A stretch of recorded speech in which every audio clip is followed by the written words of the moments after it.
హల్లెలూయా హల్లెలూయా. ప్రభునందు ప్రియ దేవుని జనాంగమా, నేటి వాక్య ధ్యానము కొరకు మిమ్మల్ని ప్రేమతో ఆహ్వానిస్తూ ఉన్నాను. నేటి వాక్య ధ్యానముగా యోహాను సువార్త 7వ అధ్యాయము 37వ వచనం నుండి 53వ వచనం వరకు దేవుని వాక్యాన్ని చదువుకుందాము. ఆ పండుగలో మహాదినమైన అంత్య దినమున యేసు నిలిచి, ఎవడైనను దప్పిగొని నీడల నా యొద్దకు వచ్చి దప్పి తీర్చుకునవలెను. నా యందు విశ్వాసముంచు వాడెవడో లేఖనము చెప్పినట్లు వాడి కడుపులో నుండి జీవజల నదులు పారునని బిగ్గరగా చెప్పాను. తన యందు విశ్వాసముంచు వారు పొందబో ఆత్మను గురించి ఆయన ఈ మాట చెప్పాను. యేసు ఇంకనూ మహిమపరచబడలేదు గనుక ఆత్మ ఇంకనూ అనుగ్రహింపబడి ఉండలేదు.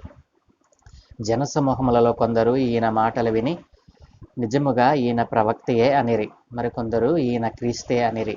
మరికొందరు ఏమి, క్రీస్తు గలిలయలో నుండి వచ్చిన, క్రీస్తు దావీదు సంతానములో పుట్టి దావీదు ఉండిన బెత్లెహేము గ్రామములో నుండి వచ్చునని లేఖనము చెప్పుటలేదా అనిరి. కాబట్టి ఆయనను గూర్చి జన సమూహములలో భేదము పుట్టెను. వారిలో కొందరు ఆయనను పట్టుకొనదలచిరి గాని ఎవడనూ ఆయనను పట్టుకొనలేదు. ఆ బంట్రోతులు ప్రధాన యాజకుల యొద్దకును పరిసయ్యుల యొద్దకును వచ్చినప్పుడు వారు, ఎందుకు మీరాయనను తీసుకుని రాలేదని అడుగగా, ఆ బంట్రోతులు, ఆ మనుష్యుడు మాట్లాడినట్లు ఎవడనూ ఎన్నడూనూ మాట్లాడలేదు అనిరి.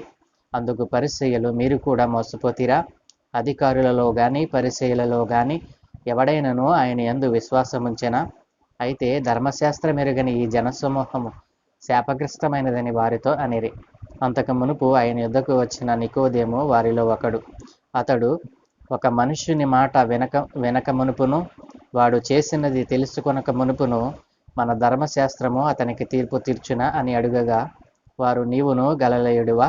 విచారించి చూడుము, గలిలయలో ఏ ప్రవక్తయు పుట్టడనిరి. అంతటా ఎవరి ఇంటికి వారు వెళ్ళిరి. ఆమెన్. ప్రభునందు ప్రియ దేవుని జనాంగమా, చదువుకొనబడిన ఈ లేఖనం నిమిత్తమే ప్రార్థన చేద్దాం. ప్రేమించుచున్న మా ప్రియ తండ్రి, గొప్ప దేవా, నీకు స్తోత్రాలు నాయనా.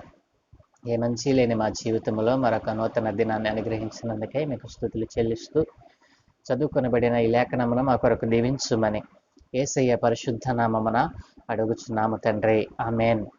ప్రభువునందు ప్రియ దేవుని జనాంగమా, గడిచిన దినమున మనము ధ్యానం చేసినటువంటి విషయము, మరి లోకము మరి దేవునిని ఎందుకు మరి గుర్తించలేదు, ద్వేషించడానికి గల కారణం ఏమిటో మనం తెలుసుకున్నాం. లోకము మరి యేసయ్యను ద్వేషించడానికి గల కారణం ఏంటంటే, లోకంలో ఉన్నటువంటి క్రియలన్నీ కూడా చెడ్డవి అని, అట్టి క్రియలు కలిగినటువంటి మనుష్యులు మరి యేసయ్యను స్వీకరించకుండా తమ జీవితాలను మరి నాశనం చేసుకున్నారని మనం ధ్యానం చేస్తాం. ఈ రోజున మరి మరొక అంశమును గురించి మనం ధ్యానం చేద్దాం.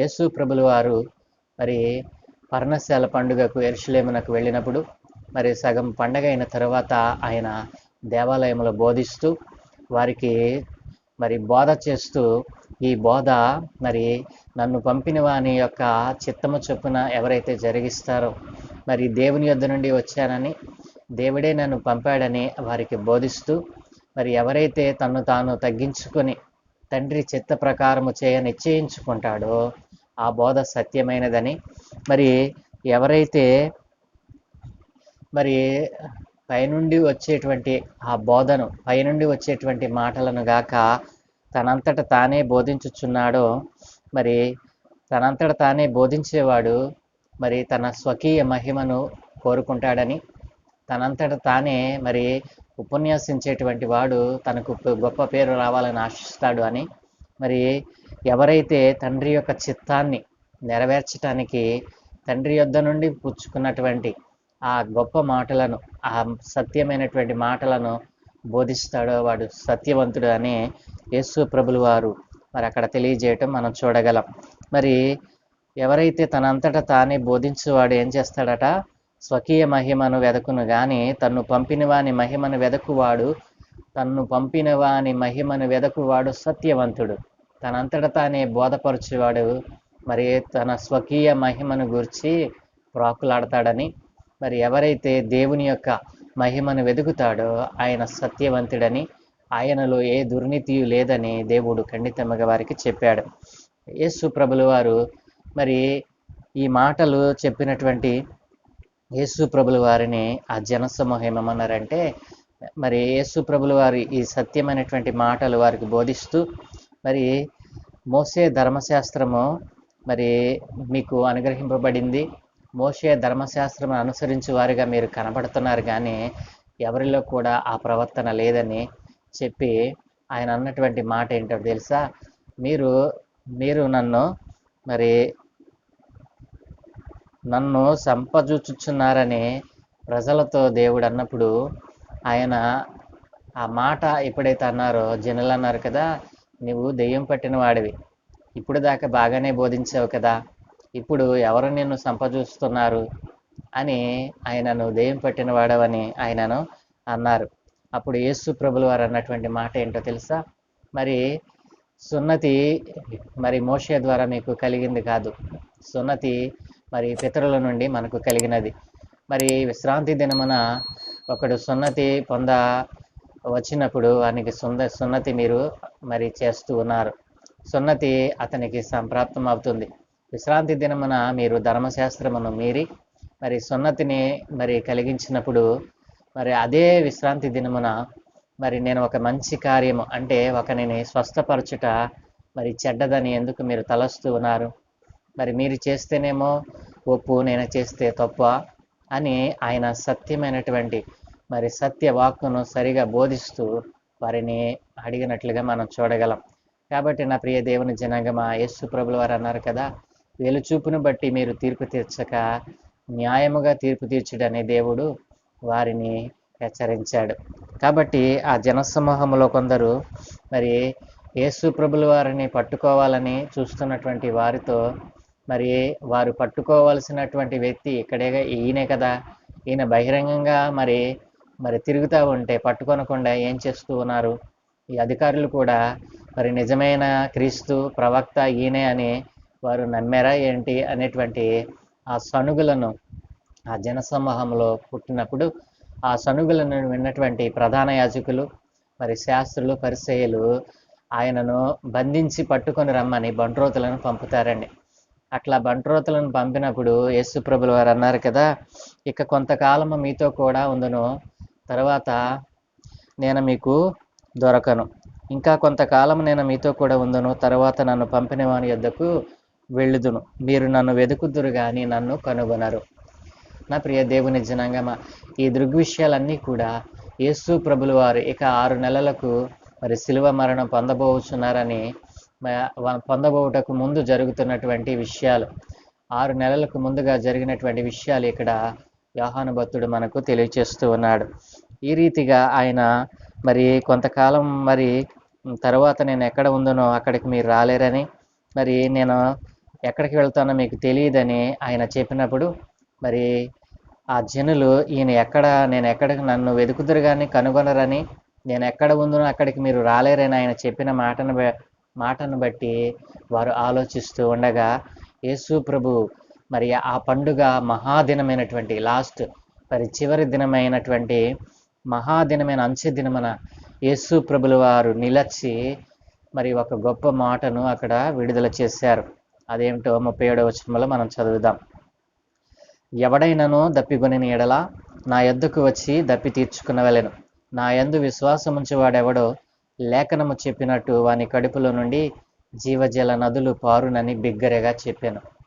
ఈ మాటలు విన్నటువంటి అక్కడ ఉన్నటువంటి జనసమూహము యేసు ప్రభుల వారు ఎప్పుడైతే బిగ్గరగా ఈ మాటలు చెప్పారో, ఏ మాటలండి? ఎవడైనను దప్పిగొనిన ఎడల నా యొద్దకు వచ్చి దప్పికి తీర్చుకునవలెను. ఎవడైనను దప్పిక కొని దాహం కొంటే ఆయన దగ్గరికి వస్తే ఆ దాహాన్ని తీరుస్తానన్నాడు.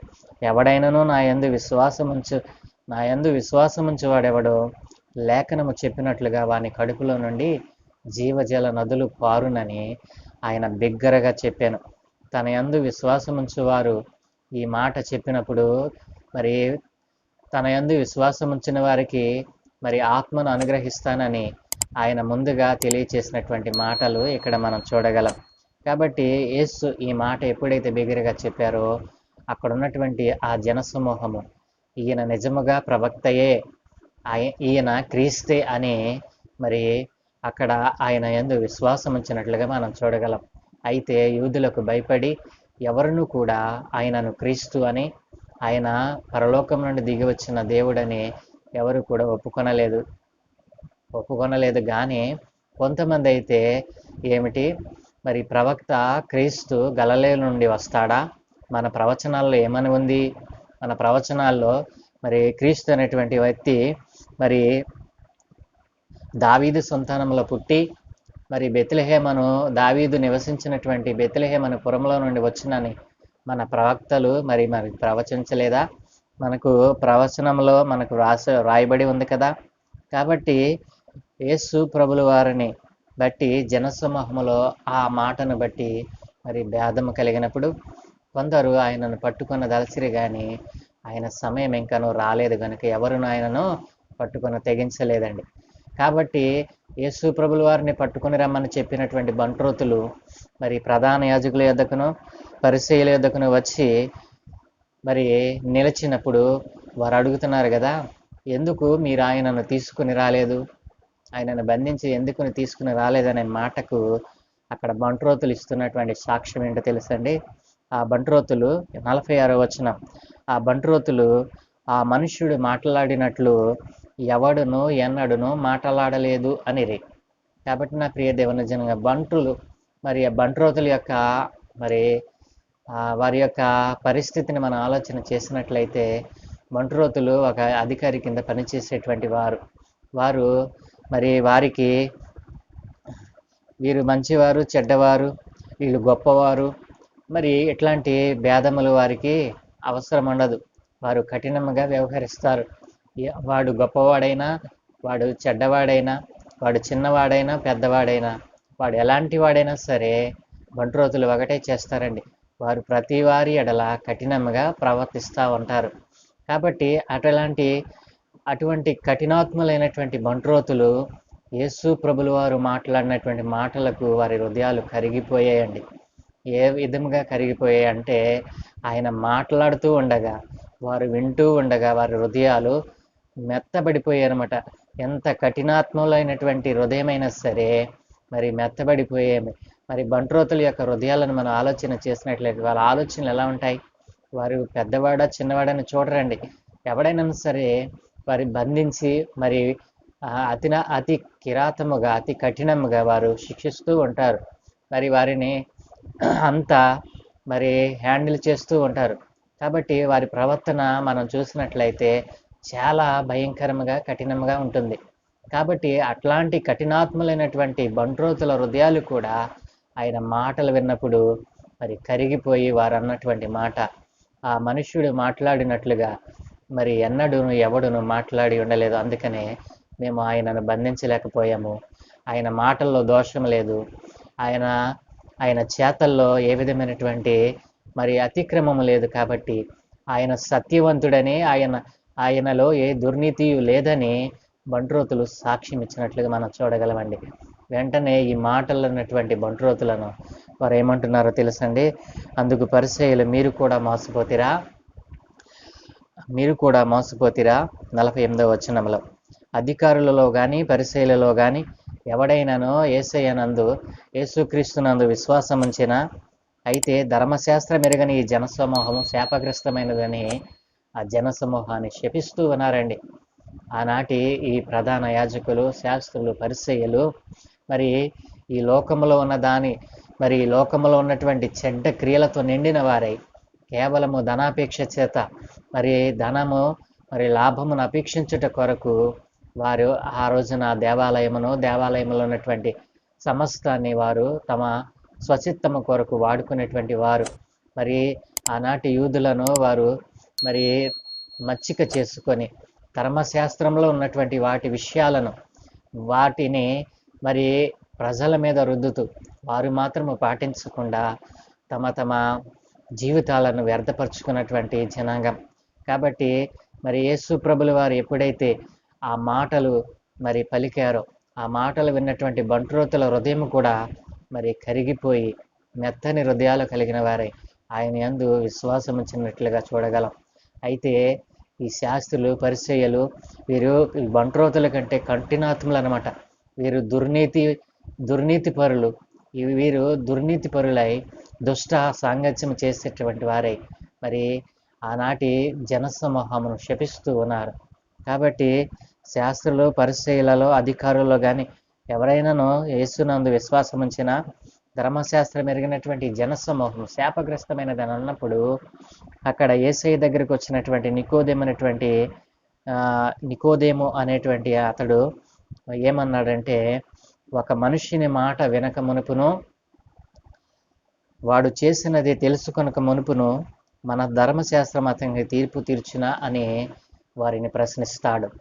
నా ప్రియ దేవుని జనాంగమా, ఎప్పుడైతే మరి అక్కడున్న జన సమూహాన్ని అక్కడ ఉన్నటువంటి ప్రధాన యాజకులు, శాస్త్రులు, పరిసయ్యులు శపించడం మొదలుపెట్టారో, యేసు ప్రభుల వారి దగ్గరకు మరి రాత్రి వేళ వెళ్ళి మరి నేను కొత్తగా జన్మించాలి అని అంటే నేనేం చేయాలి, నిత్యరాజ్యమును పొందుకోవాలంటే నేనేం చేయాలని అడిగినటువంటి నికోదేమైనటువంటి మరి ఆ సన్హెద్రి సభలో సభ్యుడైనటువంటి ఆ నికోదేము అక్కడ ఉన్నాడు. అతడు ఏమంటున్నాడు తెలుసా?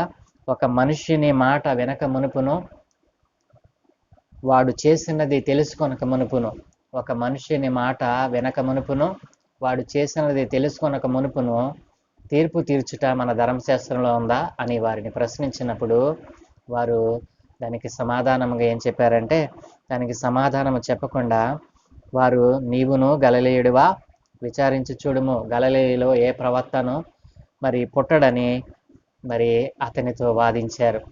వారు ఎంత అజ్ఞానముగా ఉన్నారండి. యేసు ప్రభుల వారు మరి ఈ లోకానికి వస్తాడని మరి ఆయనకు ముందే 6000 సంవత్సరాలకు ముందే మరి ప్రవచనాలు ప్రవచింపబడ్డాయి. ధర్మశాస్త్రములో ఆ మాటలు లిఖింపబడ్డాయి. కానీ ధర్మశాస్త్రంలో ఉన్నటువంటి విషయాన్ని గ్రహించకుండా మరి నికోదేము ఎప్పుడైతే ఆ మాటలు అడిగినప్పుడు, ధర్మశాస్త్రము ఈ రీతిగా తీర్పు తీరుస్తుందా, మీరు చదువుకున్న ధర్మశాస్త్రములు అలాగే ఉందా అని వారిని మరి అడిగినప్పుడు వారు ఆ మాటను దాటవేస్తూ దానికి జవాబు చెప్పకుండా మరి వారు ఏమన్నారో తెలుసా? నికోదేమును కూడా, నీవును గలిలయుడివా, నీవు గలిలయ నుంచి ఎవడైనా ప్రవక్త వస్తాడని నువ్వు చదివావా, నీకు తెలుసా ధర్మశాస్త్రము అన్నట్లుగా మరి నికోదేమును వారు మరి మరి అన్నట్లుగా మనం చూడగలం. కాబట్టి నా ప్రియ దేవుని జనాంగమా, యేసు ప్రభుల వారు మాట ఎంతటి కఠినాత్ముల హృదయాన్నైనా మార్చగలిగింది.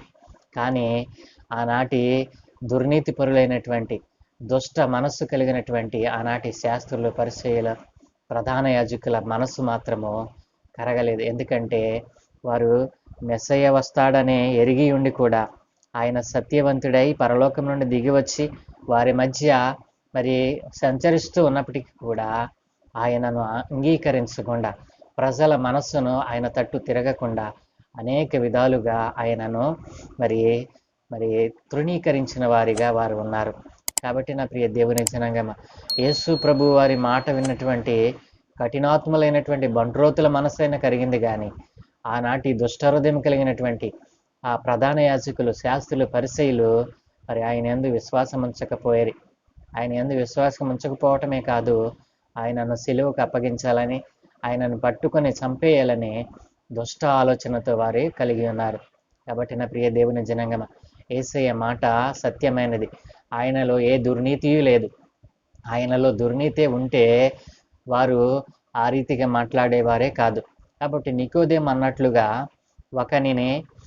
ఒకని గూర్చి వెనక ముందును తను చేసిన పనిని తెలుసుకొనకుండానే మనం తీర్పు తీర్చడం మంచిది కాదు. కాబట్టి ఈ రోజున మరి మన సహోదరులు ఎవరైనా ఏదైనా చేసినప్పుడు మనం చూడకుండా మరి చేసిన దానిని తెలుసుకొనకుండా మనం తీర్పు తీర్చితే అది మంచిది కాదని దేవుడు సెలవిస్తూ ఉన్నాడు. కాబట్టి ఎంతటి కఠినాత్ములైన హృదయానైనా కలిగించగలిగినటువంటి యేసయ్య మాటలు వింటే నీ జీవితంలో గొప్ప మార్పును నువ్వు చూడగలవు. యేసయ్య మాట ఎంతటి కఠినాత్ములైనా సరే మార్చివేస్తుందండి. కాబట్టి ఈ దినాన మనం నేర్చుకోవాల్సిన పాఠం ఏంటంటే, కఠిన హృదయాలను కూడా మరి మార్చగలిగేటువంటి సత్యమైనటువంటి వాక్కు దేవుని మాటలు. కాబట్టి ఆ మాటలు వినాలని ఆశపడుతున్నావా? ఆ మాటలు వింటే నీ జీవితము బాగుపడుతుందని, నీలో ఉన్నటువంటి రాతి గుండె తీసివేయబడి మాంసపు గుండె అమర్చబడి దేవుని పిల్లలుగా, దేవుని మరి రాజ్య వారసులుగా మీరు మార్చబడతారని దేవుని వాక్యం సెలవిస్తూ ఉంది. ప్రార్థన చేద్దామా? మమ్మల్ని మిక్కిలిగా ప్రేమించుచున్న మా ప్రియ పరలోకపు తండ్రి, సర్వోన్నతుడా, పరిశుద్ధుడా, మీకు స్తోత్రాలు నాయన. ఏ మంచి లేని మా జీవితంలో మరొక నూతన జీవితాన్ని, నూతన మరి నాయన ఇదిగో తండ్రి, ఏ మంచి లేని మా జీవితంలో మరొక నూతన దినాన్ని అనుగ్రహించినందుకే మీకు స్తోత్రాలు. దేవా, ఈ రోజున మీరు మాట్లాడిన ప్రతి మాట సత్యమైనది నాయన. అవును తండ్రి, మీరు సత్యవంతుడు నాయన. నీవు దేవుని వద్ద నుండి వచ్చిన వాడవని, అయా నీవు తండ్రి వద్ద నుండి పంపబడిన వాడవని, తండ్రి ఏ విషయాలైతే చెప్పమన్నాడో ఆ విషయాలనే చెప్తానని నీవు పలికిన మాటలను వారు అంగీకరించలేదు నాయన. నీవు మాట్లాడిన మాటలను బట్టి అక్కడ ఉన్నటువంటి వారు నీవు క్రీస్తు అని కొంతమంది విశ్వసించారు. అయితే వారి హృదయాలను చెడగొట్టుటకు అపవాది అనేటువంటి వాడు మరి నిన్ను ఒప్పుకొనకుండా చేశాడు నాయన. అయితే నాయన, నీవు మాట్లాడిన మాటలు మరి కఠినాత్ములైనటువంటి మరి బంట్రోతుల హృదయాలను మార్చగలిగిన నాయన, మీ గురించి సాక్ష్యం అవటానికి కారణమయ్యాయి తండ్రి. ఈ రోజున మీ మాటలు వింటున్న వారిలో ఎవరైనా కఠినాత్ములు ఉంటే గనక నాయన, ఈ మాటలు వింటున్న తోడనే నాయన వారి హృదయాలు మార్చబడి వారి కఠిన హృదయాలు కరిగిపోయి నాయన నీ అందు విశ్వాసం ఉంచి భాగ్యం అనుగ్రహించమని తండ్రి, కుమార, పరిశుద్ధాత్మ నామం పేరట నాయన, ఇదిగో మేము ఏది అడిగినా మాకు దయచేస్తానని మీరు వాగ్దానం చేశారు. అట్టి వాగ్దానం పొందుకున్న వారమే మీ అందు విశ్వాసం ఉంచి మీలో నిలిచి ఉండే భాగ్యం అనుగ్రహించమని అయ్యా, ఇదిగో కడ వరకు నీ రాజ్య స్వార్థను ప్రకటించేటువంటి భారము ప్రతి ఒక్కరికి అనుగ్రహించమని యేసయ్య పరిశుద్ధ నామమున ప్రార్థించి వేడుకుంటూ ఉన్నాము తండ్రి. Amen, amen, amen.